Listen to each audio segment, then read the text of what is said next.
pas se déplacer pour une cause comme celle-ci. Nous sommes réunis une nouvelle fois dans la rue pour dénoncer l'horrible agression israélienne contre les Palestiniens, particulièrement ceux de la bande de Gaza, qui depuis 2 jours, en plus des attaques par air et par mer,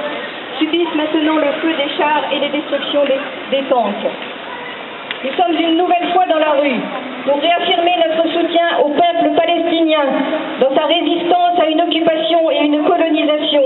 qui, depuis plus d'un siècle, le maintient dans une vie de misère, d'exil, de deuil. Nous sommes une nouvelle fois dans la rue pour dénoncer la complicité de ce que l'on appelle la communauté internationale en général et de la France en particulier, dont l'indignation sélective et le soutien indéfectible à Israël contribuent à amplifier le conflit, à l'éterniser et à le rendre insoluble. Je ne reviendrai pas sur l'horreur des enfants déchiquetés sur la plage, sur les pères, les mères, les filles, les fils, les vieillards, les handicapés, lâchement assassinés, les douleurs des familles endeuillées, le martyre des blessés, les tortures des prisonniers, les dégâts innombrables qui frappent aussi bien bâtiments administratifs, dont le consulat français de Gaza sans que notre gouvernement n'ait émis la moindre protestation, les écoles, les hôpitaux, les maisons individuelles, les lieux de culte, un bilan des horreurs qui s'alourdit d'heure en heure et qui, derrière les chiffres anonymes et froids, cache un nom,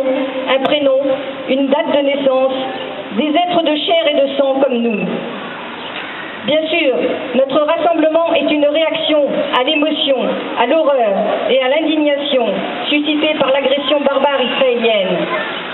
Qui pourrait en effet rester insensible devant ces bombardements sauvages et quasi continus depuis 12 jours, à bout portant et téléguidés, effectués par une armée suréquipée, sur une population enfermée et encerclée dans un minuscule territoire de 10 km sur 40, soumise à un blocus inhumain qui dure depuis plus de 7 ans et affaibli par lui. Notre comité Poitvin-Palestine, en participant à ce rassemblement, veut aussi et surtout rappeler une fois de plus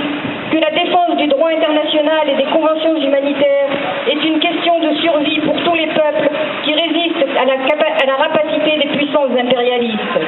Elle est de notre responsabilité.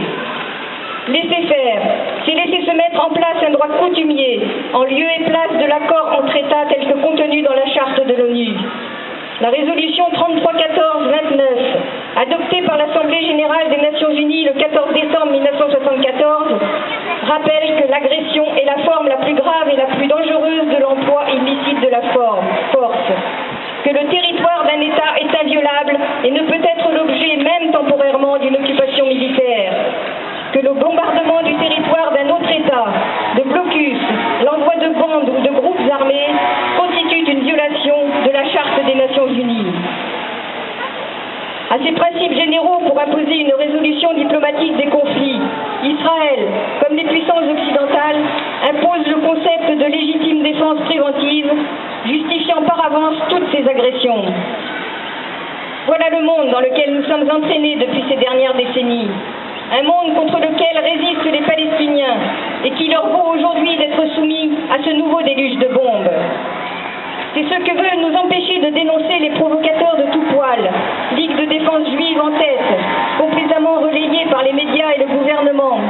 qui en infiltrant et en agressant nos manifestations veulent conduire à les interdire et à bâillonner tout soutien à la résistance palestinienne. Voulant faire de ce conflit colonial un conflit religieux, le prétexte d'antisémitisme est alors brandi par une foule d'idéologues qui font campagne pour assimiler antisémitisme et antisionisme et étalent complaisamment leur haine du monde arabo-musulman en même temps que leur amour d'Israël et du sionisme.